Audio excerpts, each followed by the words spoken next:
Purihin si Yahweh, dapat na purihin ng lahat ng bansa. Siya ay purihin ng lahat ng tao sa balat ng lupa. Pagkat ang pag-ibig na ukol niya ay dakila at wagas, at ang katapatan niya ay walang wakas. Purihin si Yahweh. Tayo po ay mag-ukol ng isang panalangin.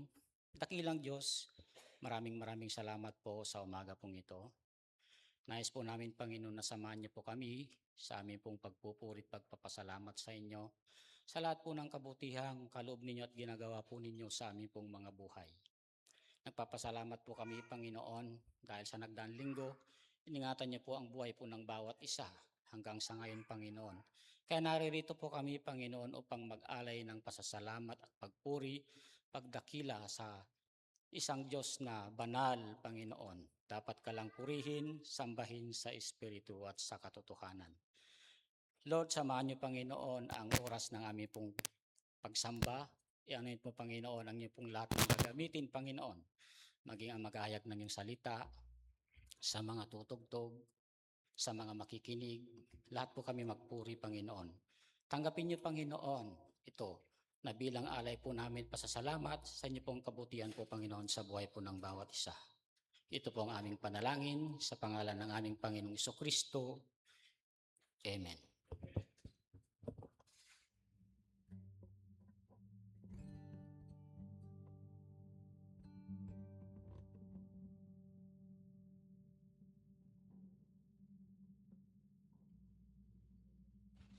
Tunay nga ng ating Panginoon ay dakila at karapat-dapat sa lahat ng ating papuri at pasasalamat. Sabi po sa Psalms, I will exalt you, my God, my King. I will praise you, your name, forever and ever. Every day I will praise you and extol your name forever and ever. Great is the Lord and most worthy of praise. His greatness no one can fathom. Purihin po ang ating Panginoon at sama-sama po tayong umawit at itaas ang pangalan ng ating Diyos. Tayo po tumayo at sama-sama po tayong umawit.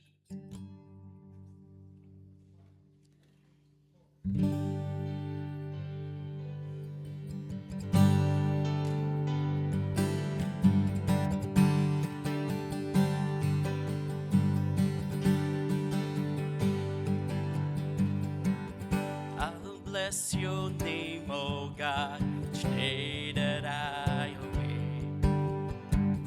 From dawn to setting sun, it is I proclaim. Your glory far exceeds all human thought. So with each breath I'll bless your name, O God.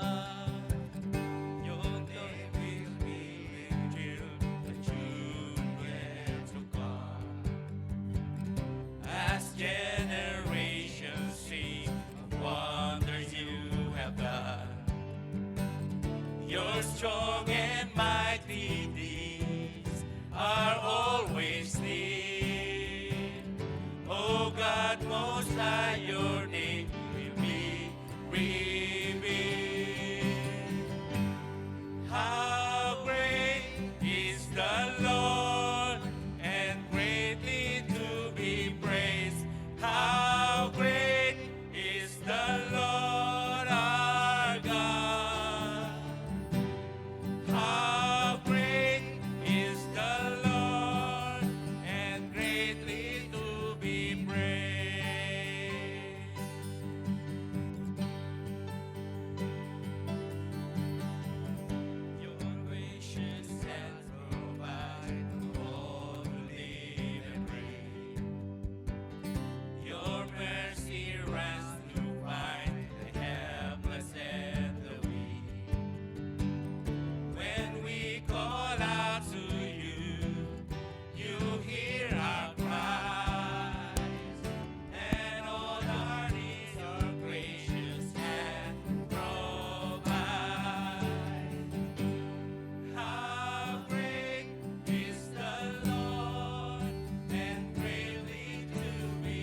ka, Panginoon. Patuloy ka naming aawitan, patuloy ka naming sasambahin, at patuloy naming itataas ang iyong dakilang pangalan, O Diyos.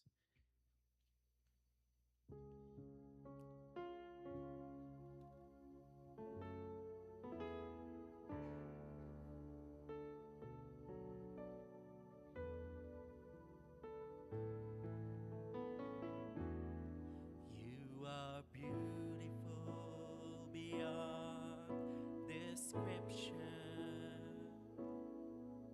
too marvelous for words, too wonderful for comprehension, like nothing ever seen or heard. Who can grasp your infinite wisdom? Who can fathom the depth of your love? You are beautiful beyond description, majesty and throne above. And I stand in awe of you. I stand in awe of you. Holy God, to whom all praise is due. I stand in awe of you.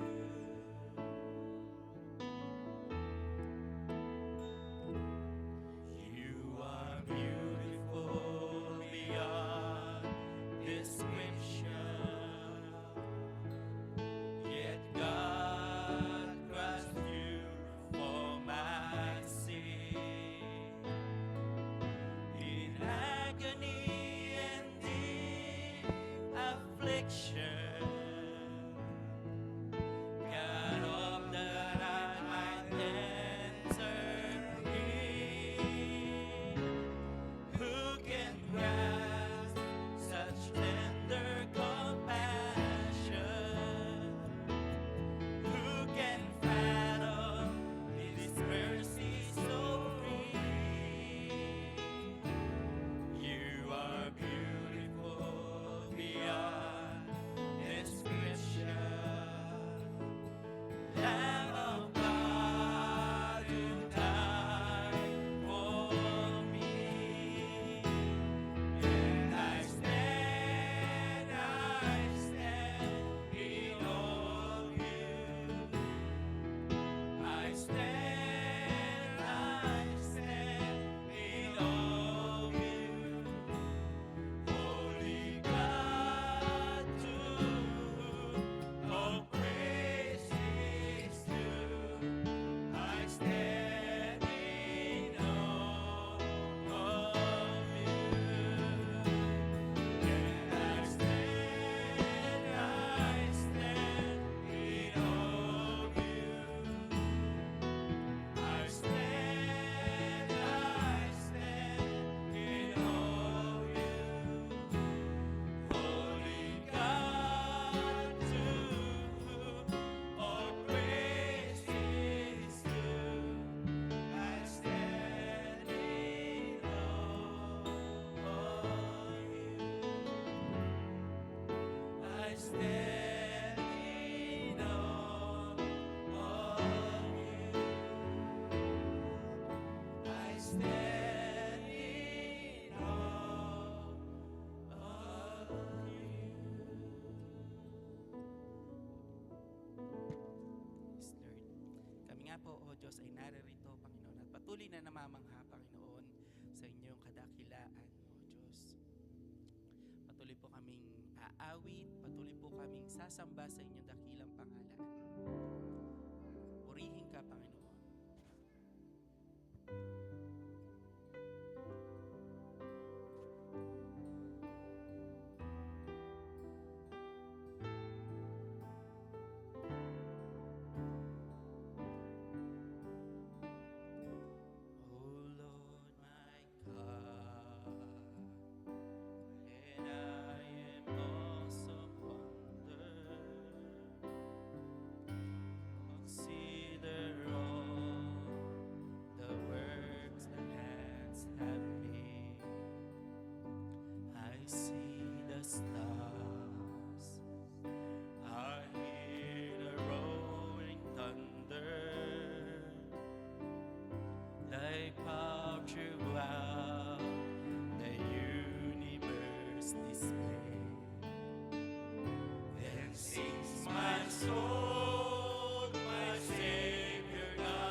shall come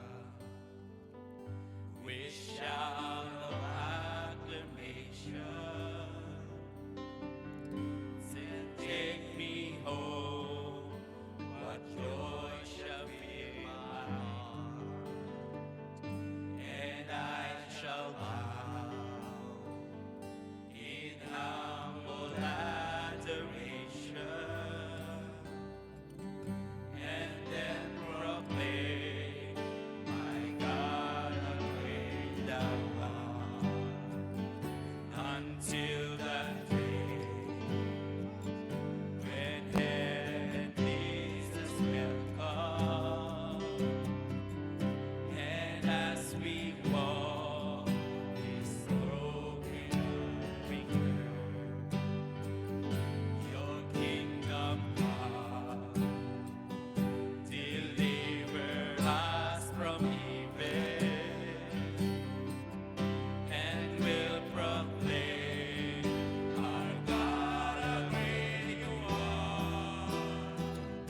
With hope we'll sing, our God, how great you are. Then sings my soul, my Savior God, to thee. How great thou art, how great thou art. Then sings my soul, my Savior God, to thee. How great thou art, how great thou art. Great and mighty, awesome, wonderful. You conquer all. God of honor, God omnipotent, you reign on high. Great and mighty, awesome, wonderful. You conquer all. God our Father, God omnipotent, you reign on high. Sings my soul, my Savior God, to thee. How great thou art, how great thou art. Then sings my soul, my Savior God, to thee. How great thou art, how great thou art.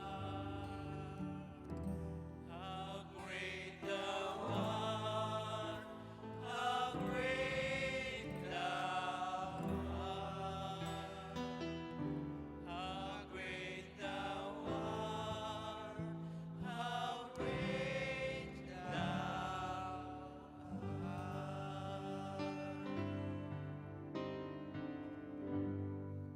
Yes, Lord. Sa iyo po namin binabalik ang pinakamataas na papuri, parangal, pagdakila at pagsamba sa pangalan ng aming Panginoong si Jesus na aming Diyos, sariling tagapagligtas. Amen and amen. Purihin po ang ating Panginoon. Maaari na po tayo makaupo.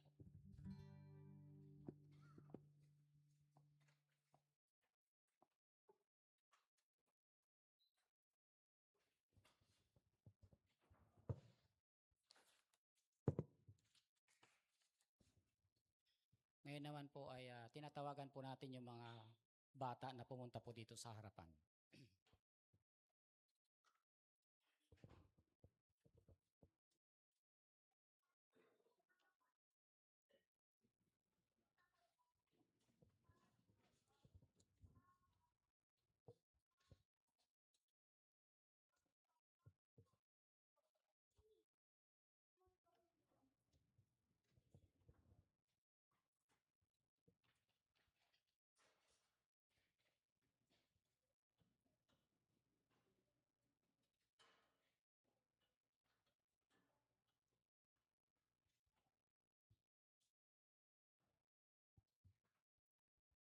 So tayo po ay manalangin. Panalangin po natin ang mga batang ito. Minsan pa dakilang Diyos, maraming salamat sa buhay ng mga batang ito. Lagi po namin sila pinagkakatiwala sa inyo sapagkat sila po yung mga new generation na gagamitin mo balang araw, Panginoon God. Pagkalooban mo sila ng karunungan, sa murang edad nila, Panginoon, ay natututo po sila kung paano magpuri, magpasalamat po sa inyo, Panginoon God. Samahan niyo po sila lagi, Panginoon, sa kanilang bawat aspeto ng kanila pong mga buhay. At sa kanila pong mga tagapagturo, gamitin niyo sila, Panginoon, upang matuto ang mga batang ito sa inyo pong mga salita.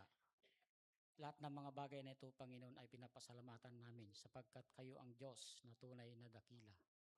Maraming salamat po. Ito po ang aming panalangin. In Jesus' name, Amen.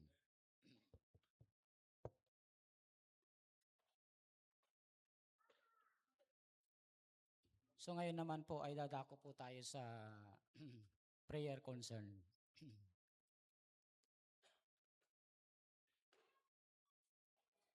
So lagi po natin ipanalangin at gabayan ng ating po mga pastors, elder po dito sa PCBC. Maging po yung mga ginagamit sa Bible study leader sa kanila pong pagpapahayag ng mga salita ng Diyos. Ipanalangin din po natin ang lahat ng mga missionaries po na ginagamit po sa lahat po ng dako ng ating pong bansang Pilipinas.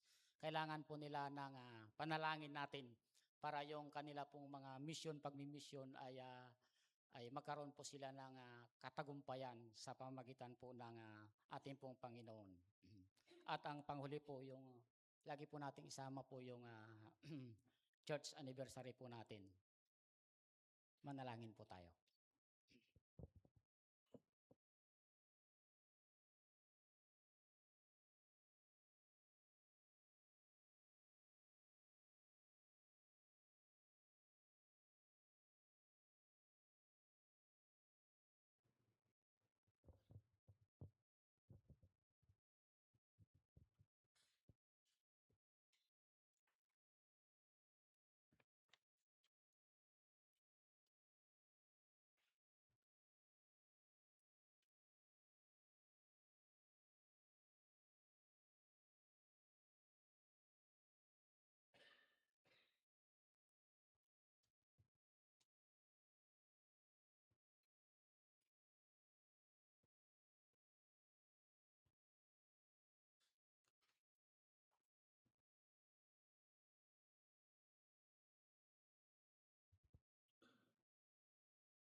Tayo po ay muling manalangin. Dakilang Diyos, maraming salamat po muli, Panginoon God. Nang lahat namin po mga tinaas sa oras na ito, Panginoon, ay niyo pong bibigyan po, Panginoon, ng katugunan, Panginoon, ayon po, Panginoon, sa inyo pong kalooban. Lahat ng mga bagay na ito, Panginoon, ay binabalik po namin ng taas na papuri, karangalan at pagsamba sa aming dakilang Panginoong Jesucristo. Ito po ang aming panalangin.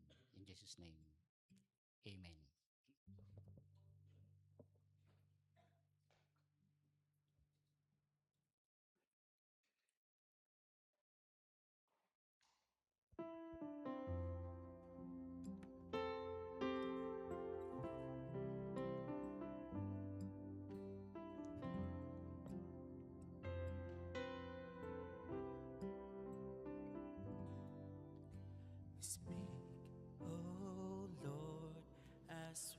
come to you to receive the fruit of your holy word. Take your truth, plant it deep in us, shape and fashion us in your likeness,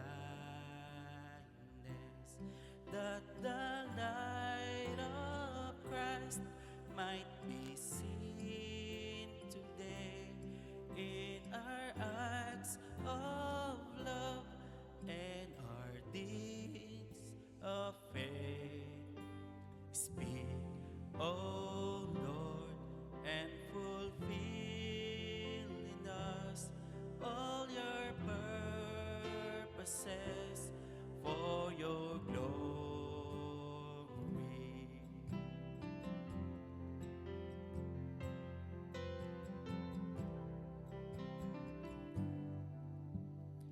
Teach us, Lord, full obedience, holy reverence, true humility. Test our thoughts and our attitudes in the radiance of your beauty. Cause our faith to rise, cause our eyes to see your majestic love and authority. Words of power that can never fail, let the truth prevail over unbelief.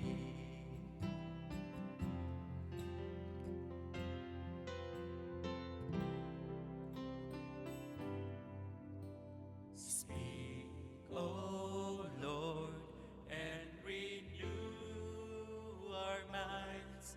Help us grasp the heights of your plans for us. Truths unchanged from the dawn of time that will echo down through eternity.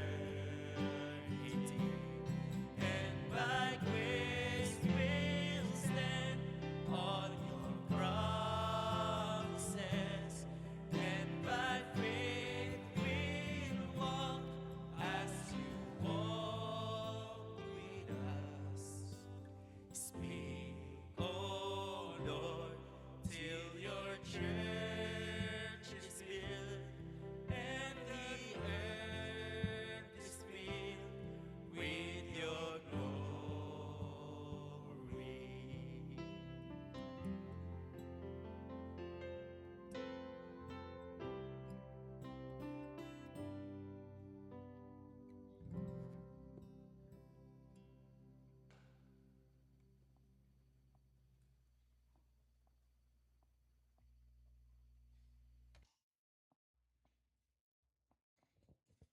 Inanyayahan ko po na tayo po tumayo. Ihanda po natin po ang ating po mga Biblia para magbasa po tayo ng salita po ng Diyos. Ang scripture reading po natin ay matatagpuan po sa Santiago, sa chapter 5. Magsisimula po tayo sa verse 13 hanggang po sa mga sumusunod na talata. May tiisin ba ang sinuman sa inyo? Manalangin siya. May nagagalak? Umawit siya ng papuri sa Diyos. Mayroon bang may sakit sa inyo? Ipatawag niya ang matatanda ng iglesia upang ipanalangin siya at pahiran ng langis sa ngalan ng Panginoon. At pagagalingin ang may sakit dahil sa panalangin may pananampalataya. Ibabangon siya ng Panginoon at patatawarin kung siya'y nagkasala. Kaya nga ipagtapat ninyo sa inyong kapwa ang inyong mga kasalanan at ipanalangin ang isa't isa upang kayo'y gumaling. Malaki ang nagagawa ng panalangin ng taong matuwid. Si Elias ay taong tulad din natin. Mataimtim niyang idinalangin na wag umulan, at sa loob ng 3 taon at 6 na buwan ay hindi nga umulan. Muli siyang nanalangin at bumagsak ang ulan at namunga ang mga halaman. Mga kapatid, kung nalilihis sa katotohanan ang isa sa inyo ay may isang nagpapanumbalik sa kanya, ito ang tandaan ninyo: ang sinumang nagpapanumbalik sa isang makasalanan mula sa kanyang maling pamumuhay ay nagligtas ng kaluluwa nito sa kamatayan, at sa gayoy napawi ang maraming kasalanan. Purihin po ang pagkabasa po ng salita ng Diyos. Makakaupo na po tayo.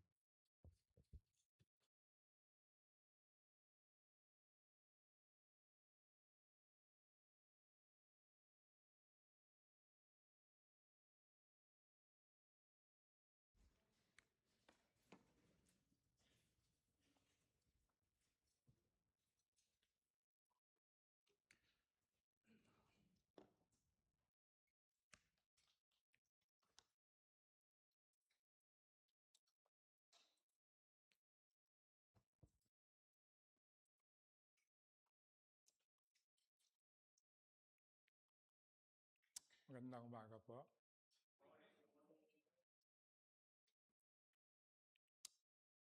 Tayo po ay nagpapatuloy sa pag-aaral ng salita ng Diyos mula sa liham ni Santiago. At sa mga talatang ating binasa kanina, ating pag-aaralan ngayon, pinababatid sa atin ni Santiago na una, ano man ang kasalukuyang kalagayan natin, ano man ang pinagdadaan natin, ano man ang nararamdaman natin, dapat nating ipabatid ito sa ating Diyos. Pangalawa, kapag tayo ay may sakit at nakaratay, huwag tayong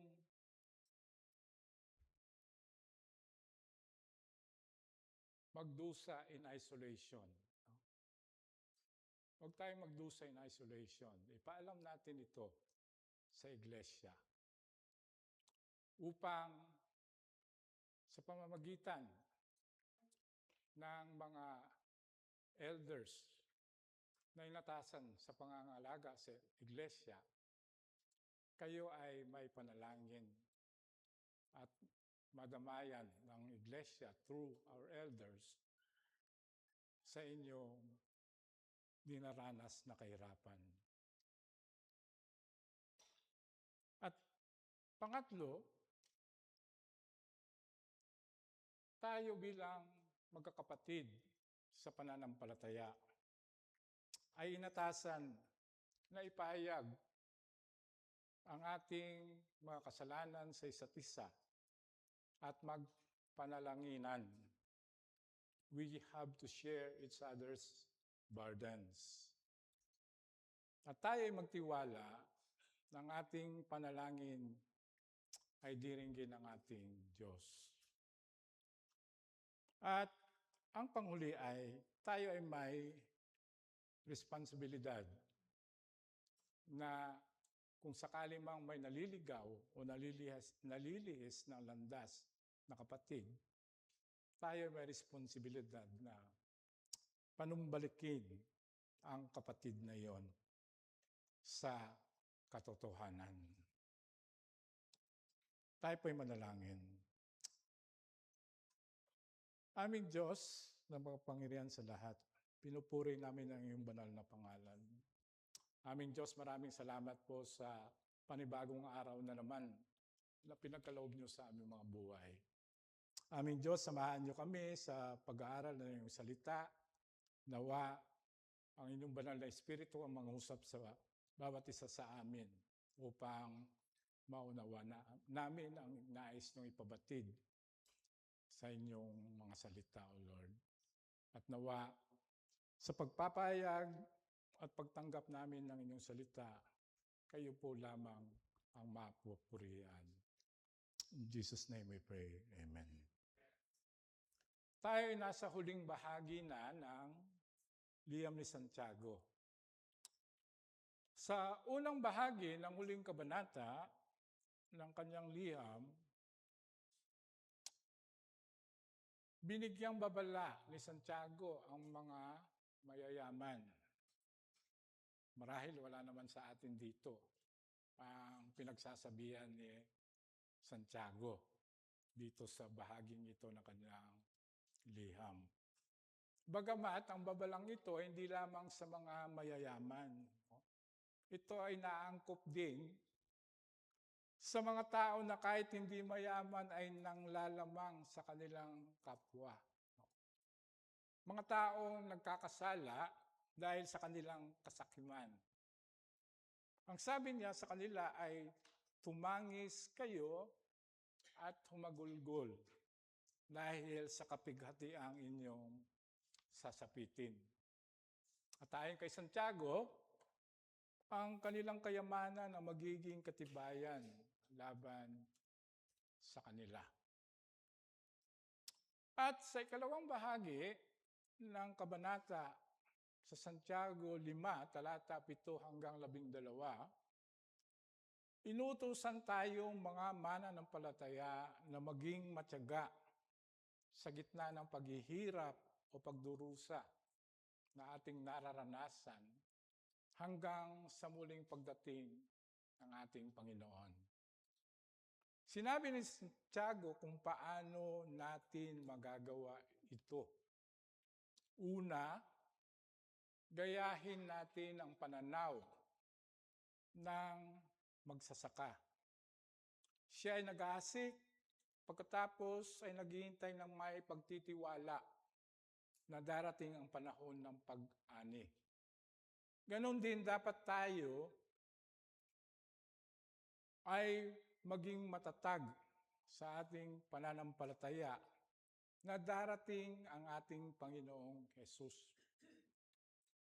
Hindi mahalaga kung narito pa tayo o wala na sa mundong ito pagdating ng ating Panginoon.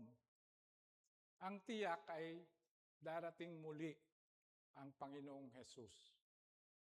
At kung naging matatag tayo hanggang sa wakas, makakapiling natin ang ating Panginoon magpakailanman ayon sa kanyang pangako sa atin. Ganon din naman tayo ay pinagbabawalan ni Santiago na magmaktul o grumble habang hinihintay natin ang pagdating ng Panginoon o habang narito tayo. Huwag tayong magreklamo sa isa't isa, laban sa isa't isa, upang hindi tayo hatulan ng Diyos na ang sabi niya ay parating na. Marahil ang tinutukoy dito ng Santiago ay huwag nating gayahin ang mga Israelita na lumabas sa Ehipto kasama si Moses. Ngunit dahil sa kanilang paulit-ulit na pagmamaktol o grumbling, sila ay hinatulan ng Diyos. Kaya ang mga Israelitang may edad 20 pataas,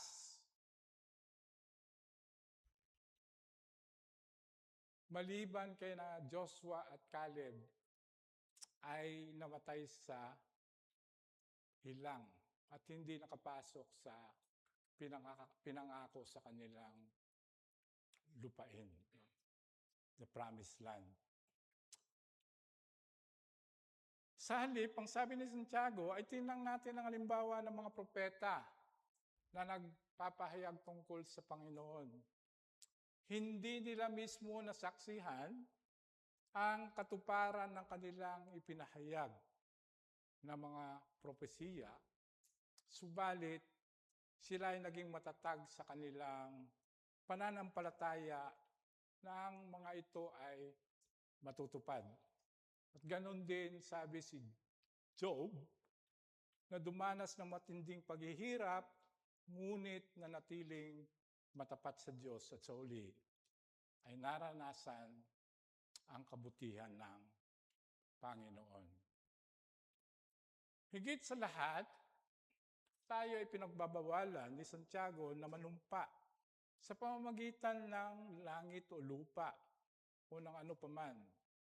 Ang dapat lang nating sabihin ay oo kung tayo ay sumasang-ayon o di kaya ay hindi kung tayo naman ay tumututol sa ating kausap upang hindi tayo magkasala.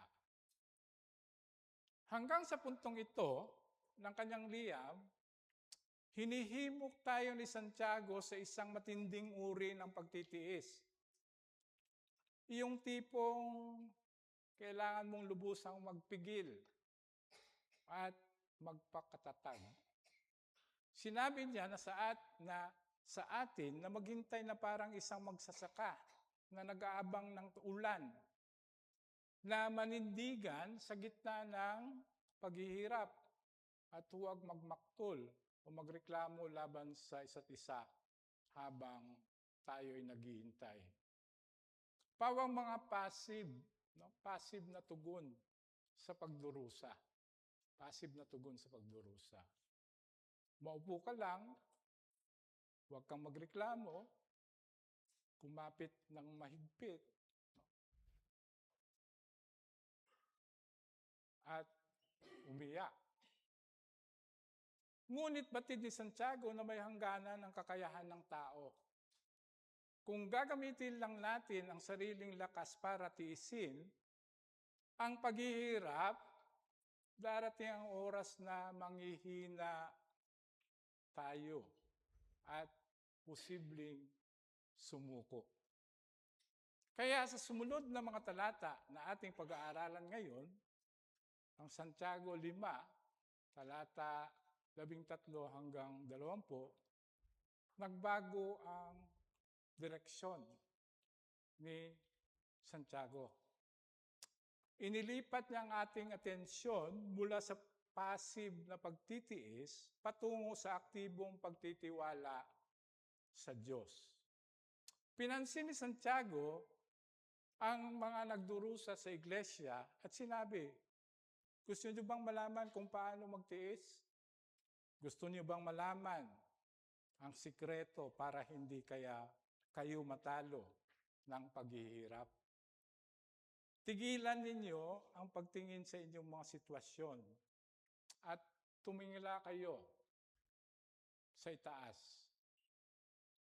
Ang dila na pinalaan ni Santiago sa talata 9 na huwag magreklamo laban sa isa't isa at huwag manumpa sa talata 12 ay binibigyang laya at hinihimok naman ngayon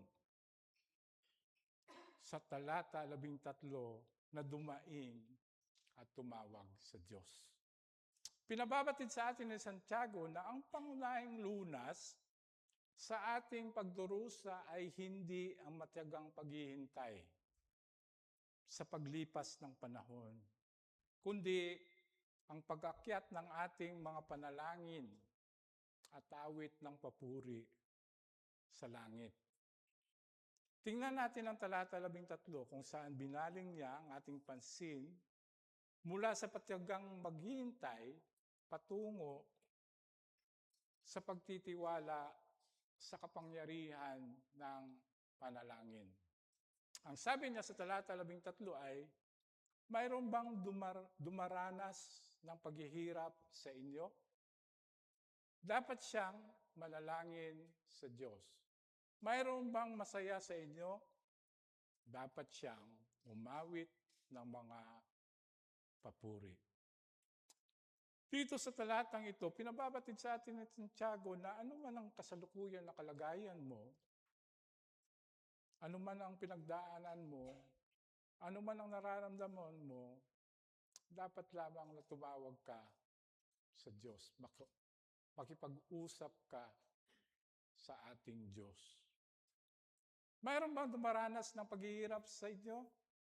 Dapat siyang manalangin sa Diyos. Anong paghihirap ang tinutukoy dito ni Santiago? Marahil naalala niyo nung ang Panginoong Hesus ay naglilibot sa mga bayan noong panahon ng kanyang ministry dito sa lupa. Maraming taong sumusunod sa kanya. Kaya ang sabi niya sa kanyang mga alagad, nung makita sila, sabi niya, ako'y nahabag sa kanila. Dahil katulad sila ng mga ligaw na tupa na walang pastol. At minsan pa, nasabi niya sa kanila, sabi niya, hinahanap ninyo ako dahil kumain kayo at nabusog. Kaya mapagtatanto natin na isa sa mga sanhi ng kahirapan ng mga mananampalataya noon ay ang paghihikahos.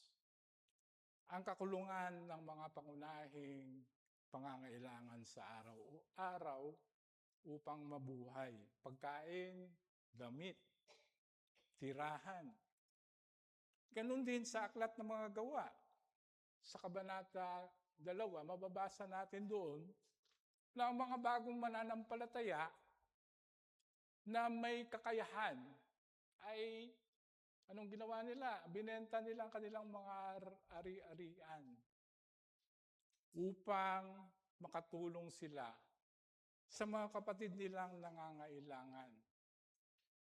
At binanggit ni Santiago mismo sa liham niya, sa Santiago 2, nung sinabi niya ang kabuluhan ano ang kabuluhan ng pananampalataya. Sabi niya, kung mayroong kapatid na lumapit sa inyo na walang makain at damit, at sasabihin niyo sa kapatid na iyon, pagpalain ka ng Diyos at sana hindi ka ginawin at gutumin.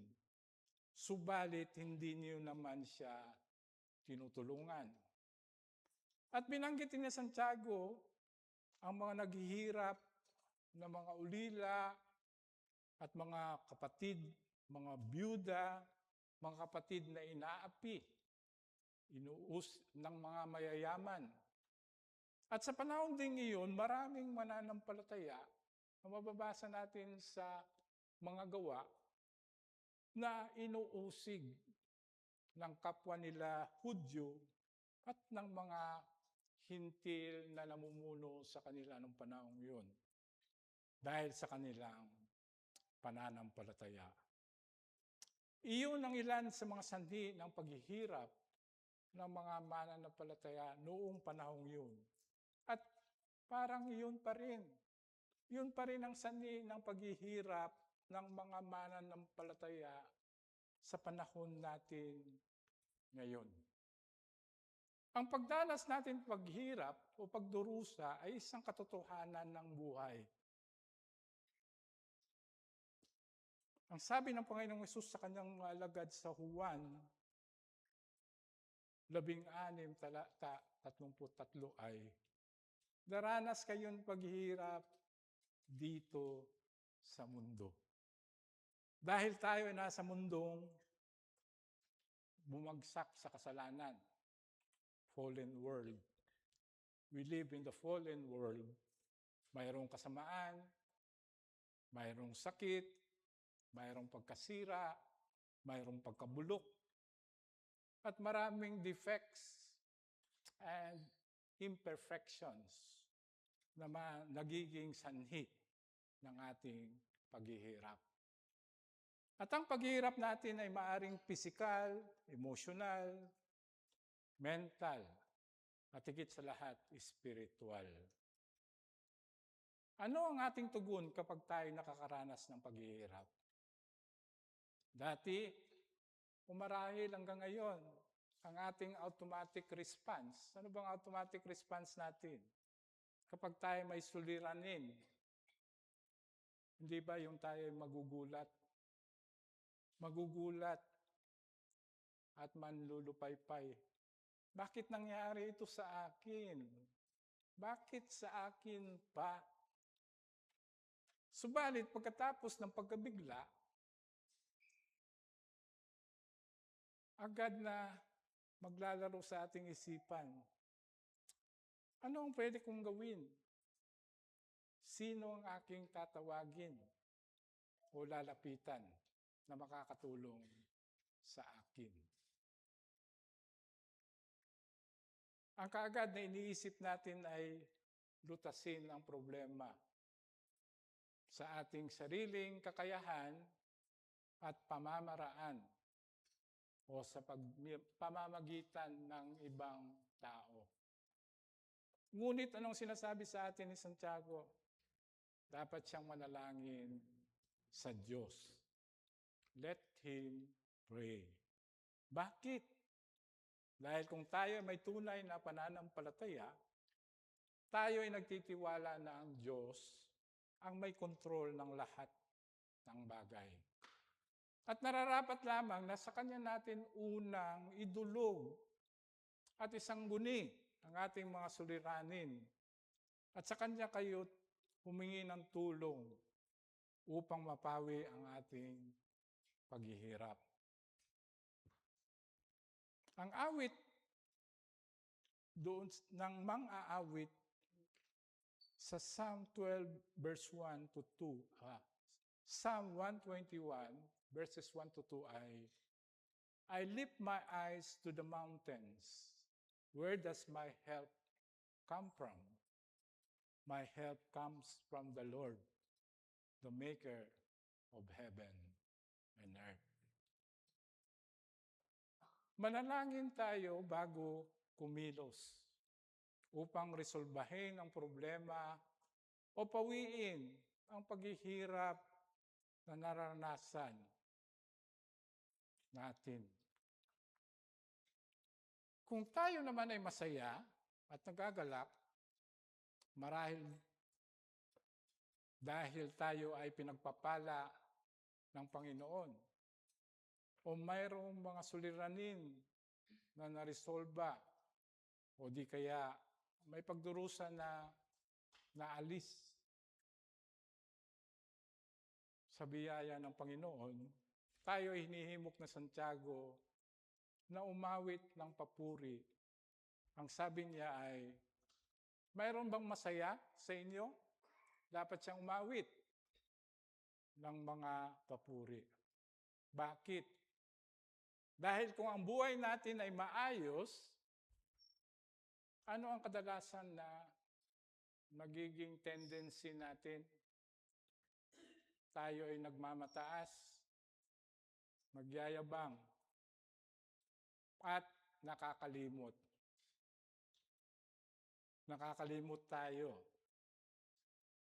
na para bang maayos ang kalagayan natin dahil sa ating galing, dahil sa ating sipag, at dahil sa ating tiyaga. Nakakalimutan natin palagi, no? Na dapat alalahanin natin na ang lahat ng nasa atin ay mula sa Diyos. Mula sa Diyos ang lahat ng nasa atin. Siya ang may likha sa atin. At ang tunay na kagalakan ay nagmumula sa Kanya.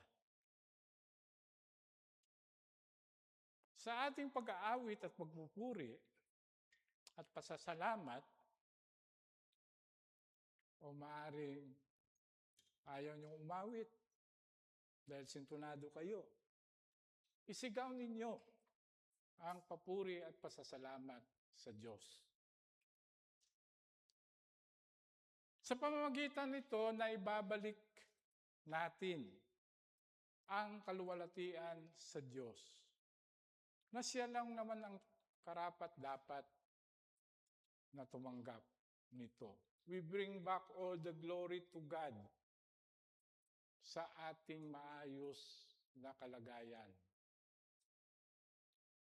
At ganoon din, napapalaanan tayo na tuwing ginagawa natin ito, napapaalalahanan tayo na narito lang tayo sa mundong ito dahil sa Kanyang biyaya.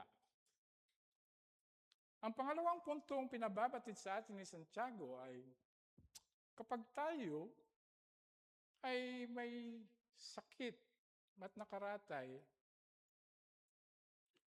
huwag tayong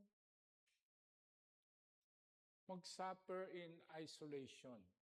Bahagi tayo ng isang kapulungan ng mananampalataya, ang ating iglesia. Kailangang malaman ng ating mga kapatid, ang ating mga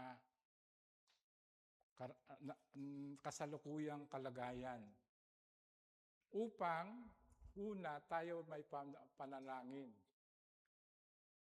at madamayan sa ating kalagayan. Ang sabi sa talata 14, 15 ay, mayroon bang may sakit sa inyo? Dapat niyang ipatawag ang mga pinuno ng iglesia para ipanalangin siya at pahiran ng langis sa pangalan ng Panginoon. Ang panalangin may pananampalataya ay nakapagpapagaling ng may sakit, palalakasin siya ng Panginoon, at patatawarin kung nagkasala siya. Sa salin sa Griego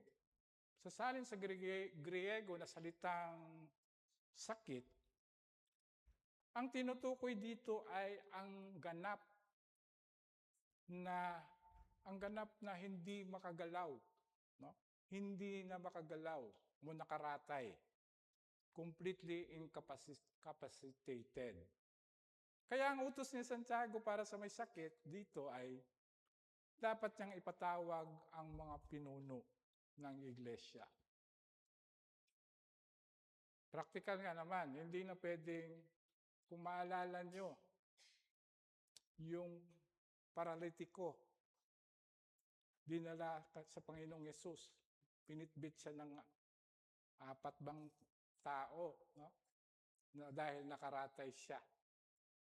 So ngayon, ang utos ni Santiago, ipaalam mo sa iglesia para ang iglesia ang pumunta sa iyo. Nasa may sakit ang unang hakbang. Bakit? Dahil kung minsan, ang may sakit, ayaw niyang ipaalam. Ayaw niyang ipaalam sa kanyang mga kapatid ang kanyang nararamdaman. No?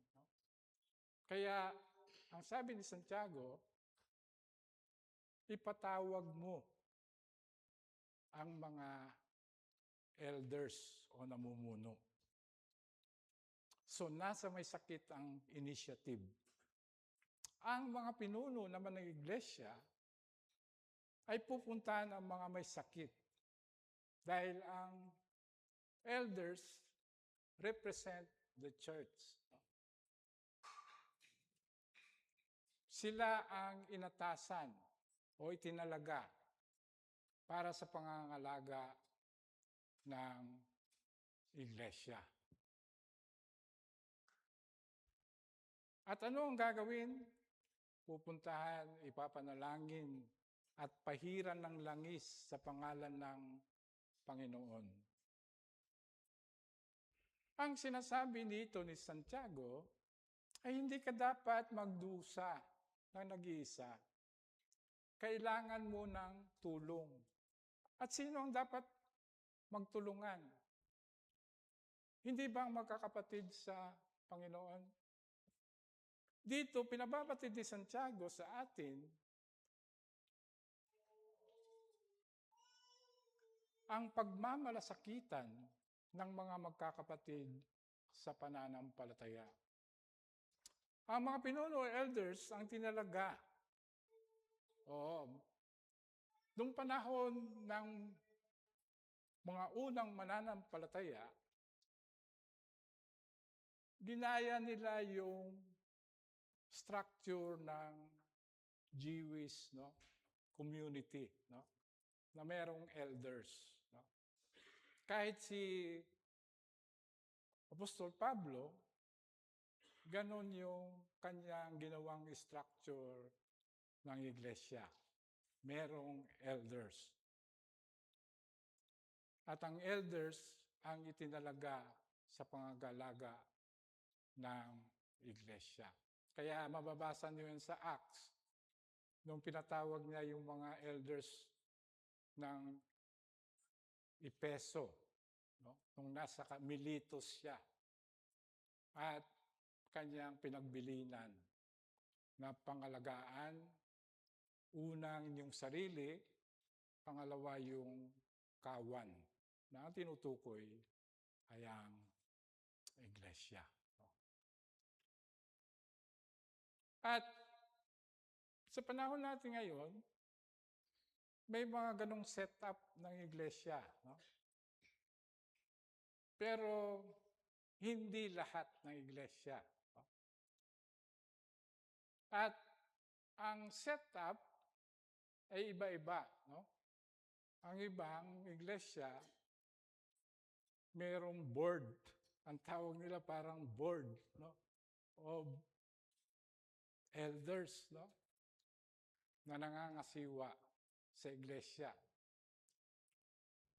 Pero ang gumagawa talaga ay pastor, no? Ganon ang setup ng karamihan, no?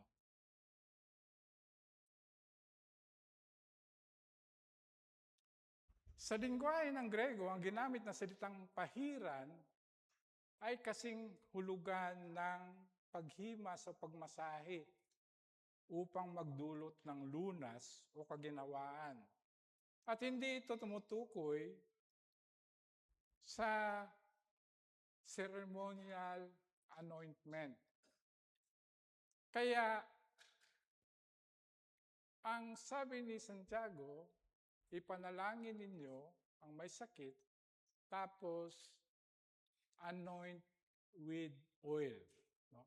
Pahiran ng langis ang may sakit. So, hindi ito nangangahulugan sa ceremonial anointment. Kundi ginagamit ang langis nung panahong yon sa pagbibigay ng kaginawaan sa may nararamdaman. No? At ito ay mababasa natin yung paggamit ng langis tulad halimbawa sa talinhaga na mabuting Samaritano sa Lucas, Kabanata 10. Kaya marahil ang tinutukoy dito ni Santiago ay ipanalangin ninyo ang may sakit at tulungan na malunasan ang kanyang karamdaman. At ang pagpapagaling sa may sakit ay sa pamamagitan ng pagbibigay lunas at pananalangin. Ang sabi sa talata 15 ay, ang pananalangin may pananampalataya ay nagpapagaling ng may sakit. Palalakasin siya ng Panginoon at patatawarin kung nagkasala siya. Kung ganoon, ang pinababatid sa atin ni Santiago na ipagkatiwala at ipaubaya natin ang paggaling ng may sakit sa sovereign will ng ating Panginoon. Kaya kung mag-pray tayo, hindi yung sabing, bumaling ka. May mga ganon, di ba? Gumaling ka sa pangalan ni Jesus. Kung hindi gumaling, parang yung kwento sa akin ni Brother Amor palagi. Marami na silang pinuntahan. Gumaling ka, hindi gumaling, namatay. Kaya kung tayo mananalangin, ipaubaya natin ang kalagayan ng ating kapatid sa Panginoon, sa sovereign will ng ating Panginoon. Dahil siya lamang ang nakakaalam kung ano ikakabubuti ng bawat isa sa atin.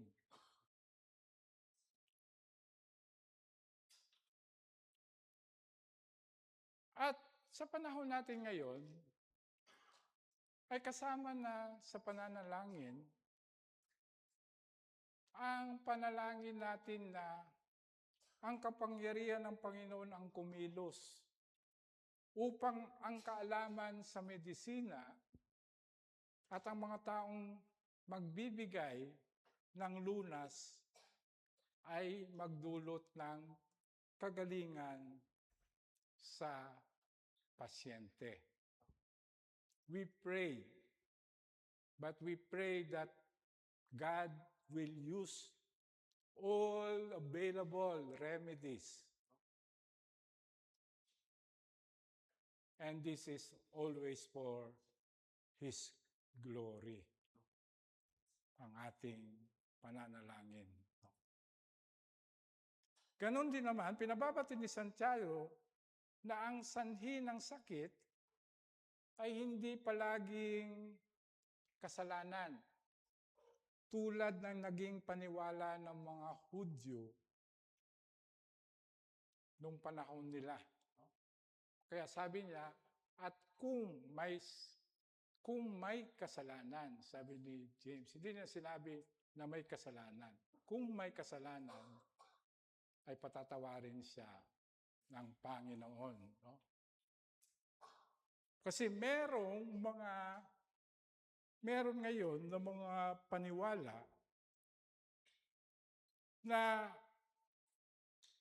hindi tayo gumagaling sa ating mga sakit dahil meron tayong mga itinatagong kasalanan. No?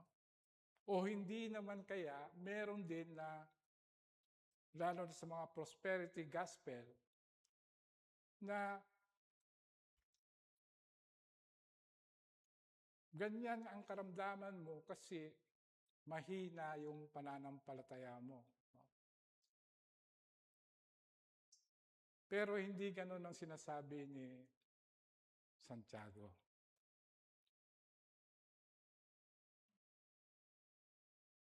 Ang pangatlong puntong nais mabatid sa atin ni Santiago ay tayo ay inaatasan na ipagtapat ang ating kasalanan sa isa't isa at magpalanginan, share each other's burdens, ang sinasabi dito ni Santiago. Ang sabi sa talata 16 ay, kaya nga ipagtapat ninyo sa isa't isa ang mga kasalanan ninyo at ipanalangin ng isa't isa upang gumaling kayo. Malaki ang nagagawa ng panalangin ng taong matuwid. Marahil ang sinasabi dito ni Santiago ay kung mayroong kayong kasalanan na kailangan yung ipagtapat sa inyong kapatid upang gumaan ang inyong kalooban. Gawin ninyo ito. Hindi dito sinasabi na ipagtapat mo ang sa iyong kapatid ang iyong kasalanan at ipapanalangin kanya at ikaw ay patatawarin sa inyong kasalanan. Hindi natin kailangan ng intercessory prayer, ang tawag ng iba dyan. No? Hindi natin kailangan yun, mga Kristiyano. No? Hindi ganoon ang sinasabi ni Santiago. Dahil ang utos sa atin sa Biblia ay ipagtapat natin sa Diyos ang ating kasalanan. At tayo ay patatawarin ng Diyos kung ipagtatapat natin sa Kanya ang ating kasalanan. Yan ang sabi sa unang Juan, Kabanata 1, talata 9. Ngunit kung ipagtatapat natin sa Diyos ang ating mga kasalanan, matapat siyang magpapatawad sa ating mga kasalanan at maglilinis sa lahat ng ating kasamaan sapagkat siya'y matuwid. At ganun din, ang sabi ni David, ni Haring David sa awit 32, talata 5. Ngunit sa wakas ay pinagtapat ko ang aking mga kasalanan sa inyo. Hindi ko na ito itinago pa. Sinabi ko nga sa sarili ko, ipagtatapat ko ang aking mga kasalanan sa Panginoon at pinatawad niyo ako. Sa makatuwid, ang pinababatid sa atin ni Santiago ay sa talatang ito ay magdamayan kayo. Pagtapat ninyo sa isa't isa inyong kasalanan upang lumuwag ang inyong pakiramdam. At ipanalangin niyo ang isa't isa. Subalit, mga kapatid, kung tayo nagmamahal at nagmamalasakit sa ating mga kapatid sa pananampalataya, ingatan natin ang ipinagtapat sa atin ng ating mga kapatid. Ingatan natin ang mga bagay na isinawalat sa atin in confidence. No?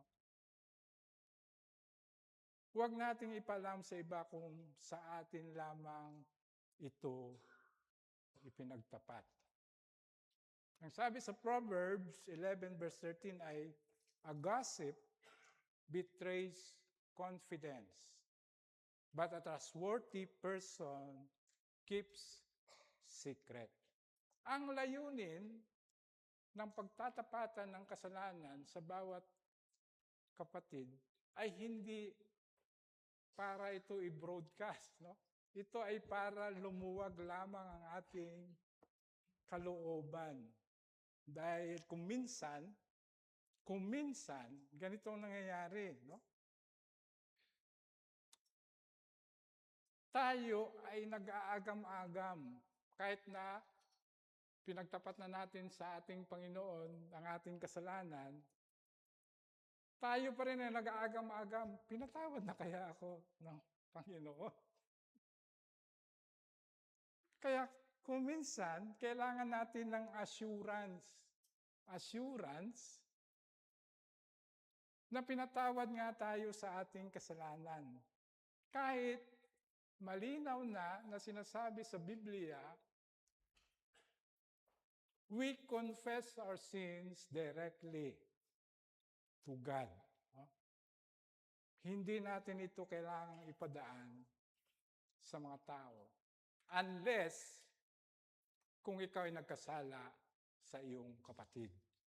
Kailangan mong humingi ng tawad mismo sa kapatid na nagawan mo ng kasalanan. Pero kung yan ay kasalanan na hindi laban sa kapatid,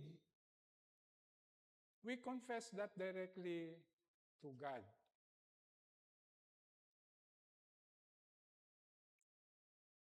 Ngunit kung minsan, kailangan pa rin natin ang opinion ng ating mga kapatid.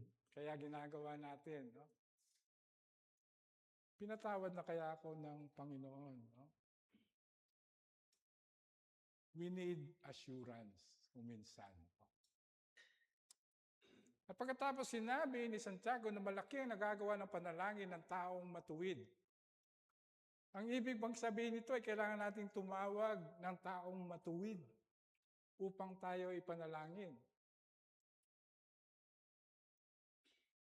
Kailangan ba nating tumawag ng pastor para tayo ipanalangin? Marahil ang sinasabi ni Santiago dito ay upang maging powerful and effective ang ating panalangin, ay kailangang maging matuwid tayo sa harapan ng Diyos. Yun ang sinasabi ni Santiago dito. At alam natin na ang tanging paraan upang tayo maging matuwid sa paningin ng Diyos ay una, magsisi sa ating kasalanan. At pangalawa ay sumampalataya sa Panginoong Hesus.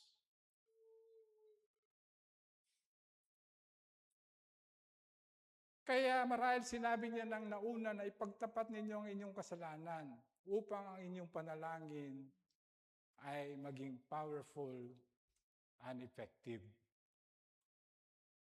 Dahil tayo ay ginawang matuwid ng Diyos sa pamamagitan ng dugo ni Kristo. Subalit, dahil tayo ay nagkakasala pa rin,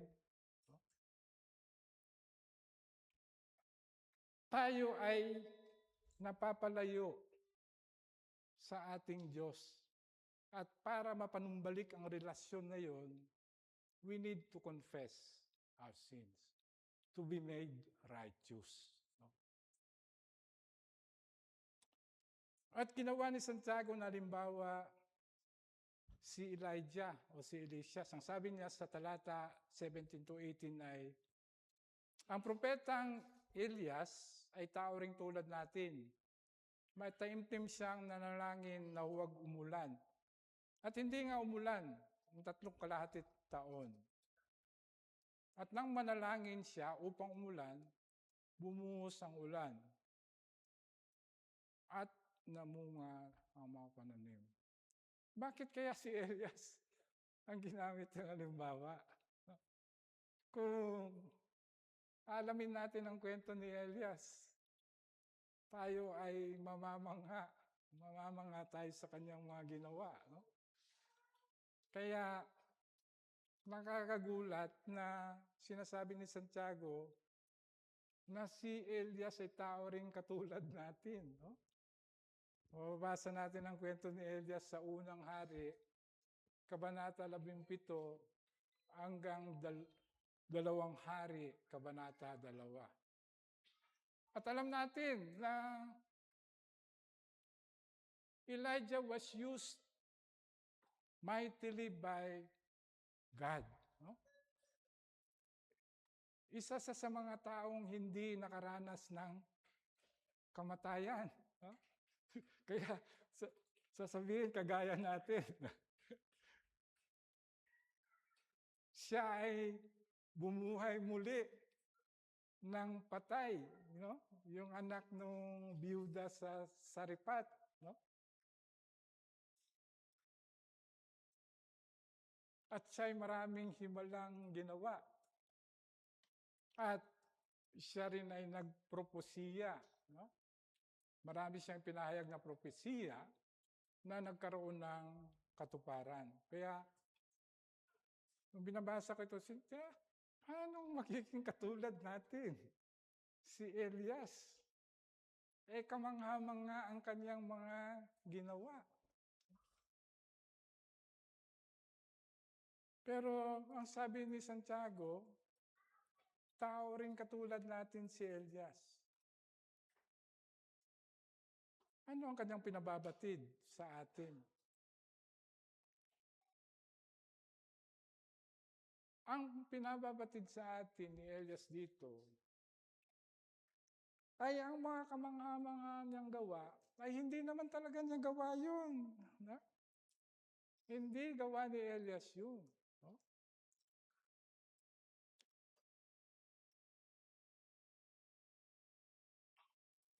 Si Elias ay hinirang ng Diyos upang sa pamamagitan niya ay maipamalas ang kanyang kapangyarihan.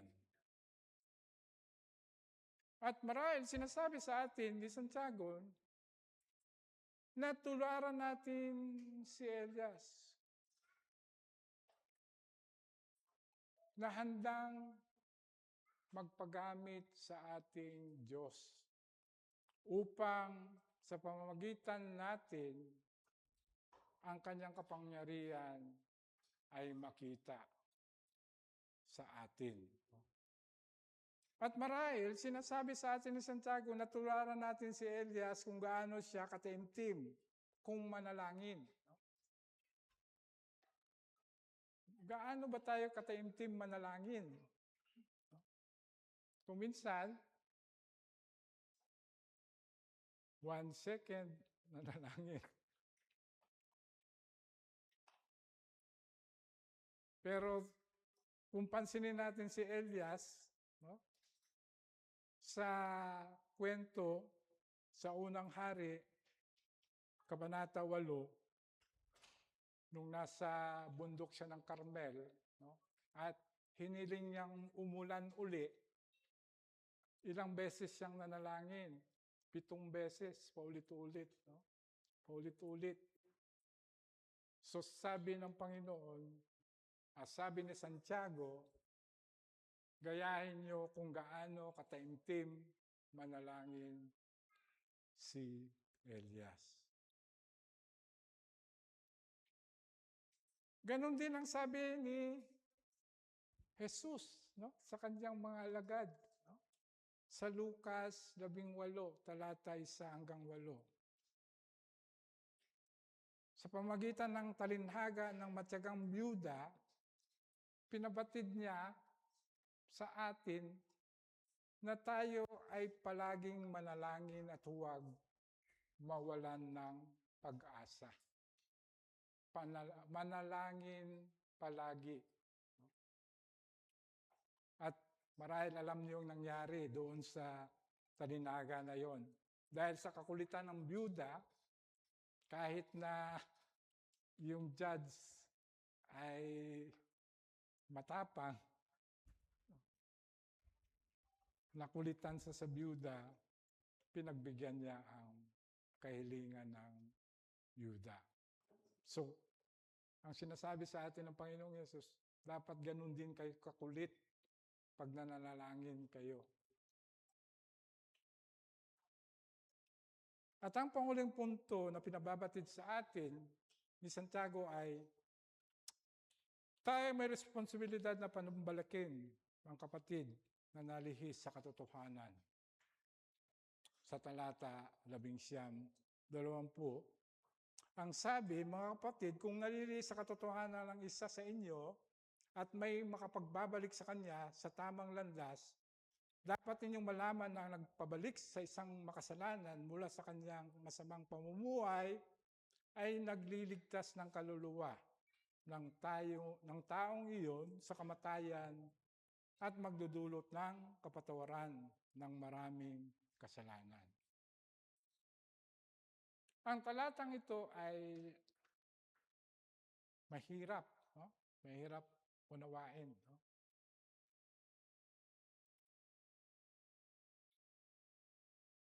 Kung Calvinist ka, medyo mahirap, kailangan mo maraming talata para i-prove yung paniniwala mo. Dahil dito sinasabi na kung ang kapatid mo ay nalinis sa katotohanan, ano bang sinasabing katotohanan? No? Sa NIV yan, ang sabi, brothers and sisters, if someone is caught in a sin, ang binasa ko ay Galatians. No? Ang sabi sa James 5, verse 19 to 20, my brothers and sisters, if one of you should wander from the truth, and someone should bring that person back, remember this, whoever turns a sinner from the error of their way will save them from death and cover over a multitude of sins. So anong sinasabi dito? Pero sa salin sa Pilipino, medyo nag-iba siya. Ang sabi, kung nalilinis sa katotohanan ang isa sa inyo, at may makapagbabalik sa kanya sa tamang landas, dapat ninyong malaman na ang nagpabalik sa isang makasalanan mula sa kanyang masamang pamumuhay, nagligtas ng kaluluwa ng taong iyon sa kamatayan. No? Medyo nag-iba siya. No? Nang sinasabi dito, ang nalihis sa katotohanan ay sumuway na sa tamang katuruan. No? At maraming ganun ngayon sa ating panahon. No? They fall away. Ang tawag natin diyan ay apostasy, no? Mga apostate. Dahil ang sabi diyan, hindi ito simpleng kasalanan kasi ang kaluluwa ng taong yan ay mamamatay, sabi. Pero dito sa English translation, ang sinabing death diyan, hindi naman sinabi yung spiritual death. Pero sa translation sa Tagalog, is spiritual death ang sinasabi. No? Pero pag tinanggap mo sa Panginoon, ang Panginoon, di ba ligtas na tayo? At God is faithful in His promises. No? So, medyo mahirap i-balanse ito, no? Doon sa paniwalang yon. Kaya ang karamihan, ang sinasabi nila, ang taong yan nanalihis sa hindi naman totoong tumanggap sa Diyos. Hindi naman totoong nanampalataya sa Panginoong Hesus.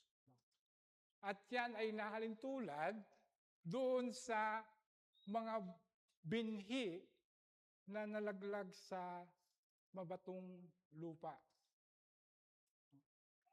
They profess, no? Pinapayag nila na naniniwala sila sa Panginoong Hesus. Ngunit hindi talaga nila isinuko ang kanilang buhay. No? They did not submit to the Lordship of Jesus. Yun ang explanation ng iba. No? Pero wala siya sa talata. No? At meron ding explanation dyan na sila yung mga damo sa talinhaga ng mga damo. Kung maalala niyo yung kwento na yon, no? Yung talinhaga ni Jesus. Na habang natutulog ang magsasaka, may naghasik ng binhi ng damo sa taniman ng mga trigo, kaya tumubo yung mga damo. Kaya ang sabi ng mga alipin, gapasin na natin, pero sabi niya, wag, hayaan nyo. Hayaan yung tumubo, yung trigo, at yung damo, at pagkatapos, pag harvest time, kunin nyo muna lahat yung mga damo, ibigkis, at itapon sa apoy. So ano yung mga damo na yon? Yung mga damo na yon ay yung mga taong sinasabi na nampalataya sila, umaattend sila sa church regularly, pero hindi talaga sila sumampalataya sa Panginoong Yesus. Kaya yun ang sinasabi nila na naliligaw, no? Nalihis ng landas. No? Pero hindi, kasi yan malinaw na wala namang sinabi na yan yung mga hindi sumampalataya. Although sinasabi din ni James sa chapter 2 na faith without good works is a dead faith. So yun din ang sinasabi niya. Ibig sabihin, kung sinasabi mo na nampalataya ka, tapos wala namang lumalabas na mabuting gawa sa iyo, totoo kayang pananampalataya mo? Umaattend ka ng church, pero walang good works. So, maaring ganun din ang sinasabi ni James sa kanyang talata dito. Pero ang pinababatid naman dito ni James ay tayo bilang magkakapatid, kung meron tayong nakitang kapatid natin na nalilis ng landas, kailangan sikapin natin na mapanumbalik sila sa katotohanan. Hindi sinabi ni James kung paano natin gagawin yon, no? Paano natin naakayin ang naliligaw na kapatid pabalik sa tamang landas. Kausapin, may warning din dyan, no? May warning dyan sa Galatians, no? Ang sabi, brothers and sisters, if someone is caught in a sin, you who live by the Spirit should restore that person gently. But watch yourselves. Watch yourselves, or you also may be tempted. So, kailangan din ng pag-iingat. Marahil, ang unang dapat gawin natin ay ipanalangin ang taong iyon. Pagkatapos, kausapin siya ng mga kapatid na mayroong matatag na pananampalataya, may mature na pananampalataya,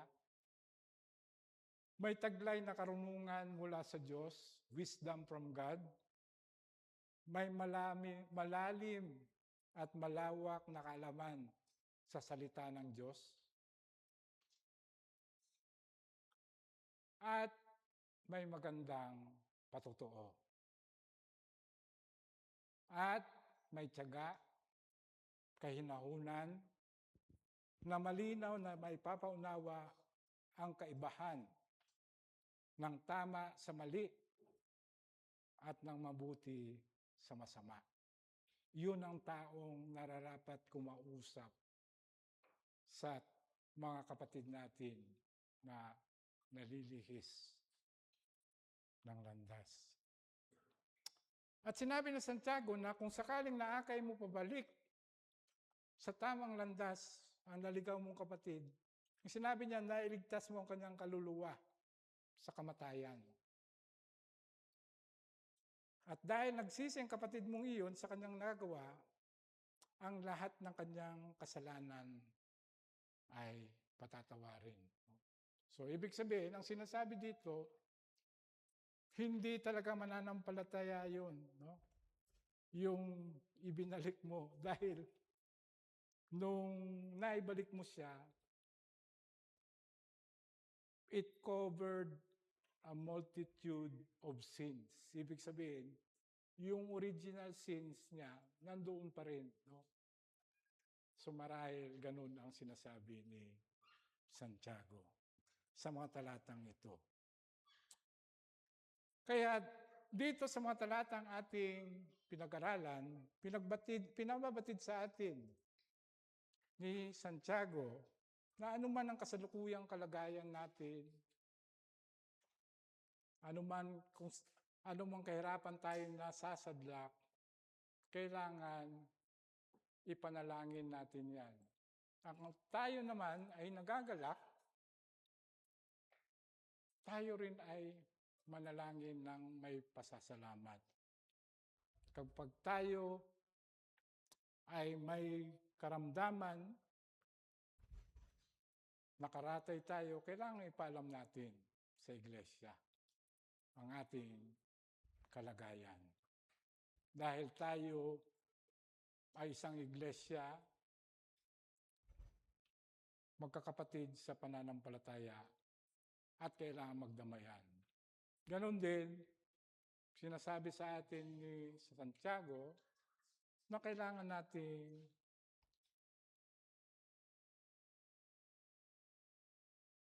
i-carry ng burdens ng bawat isa. No? At tayo ay may pananagutan sa isa't isa, no? Bilang magkakapatid sa pananampalataya.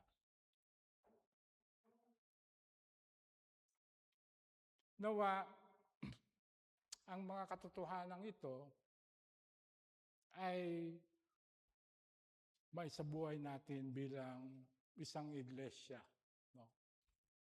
Na nagdadamayan bilang magkakapatid sa pananampalataya. Tayo po'y manalangin. Aming Diyos, maraming salamat po sa mga katotohanan ng inyong pinabatid sa amin. Bilang iyong iglesia, kami po ay nararapat lamang na palaging nananalangin sa inyo anuman ang aming kalagayan. Dahil kayong ang aming Diyos, kayo ang aming helper sa lahat ng aming situation at kayo may control ng aming buhay. Kaya maraming salamat po, aming Diyos, sa mga katotohanan ito. Nawa, ito po ay may sa buhay namin, sa araw-araw ng aming buhay. At nawa, patuloy namin masunod ang iyong kalooban upang kayo lamang ang mabigyan namin ng kaluwalhatian sa aming mga buhay. Ito ang aming panalangin sa pangalan ng iyong anak na si Jesus. Amen.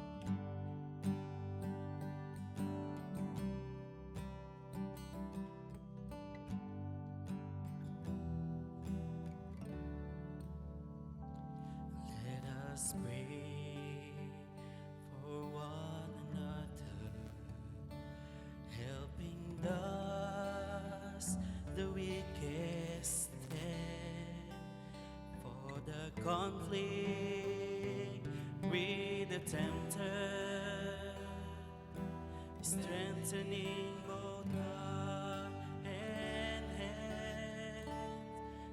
Let us pray for one another, that we love petitions here.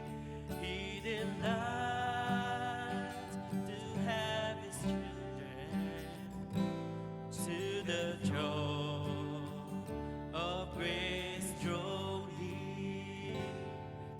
Let us see the hour of trial, when our brother's faith seems weak, that he yet may prove victorious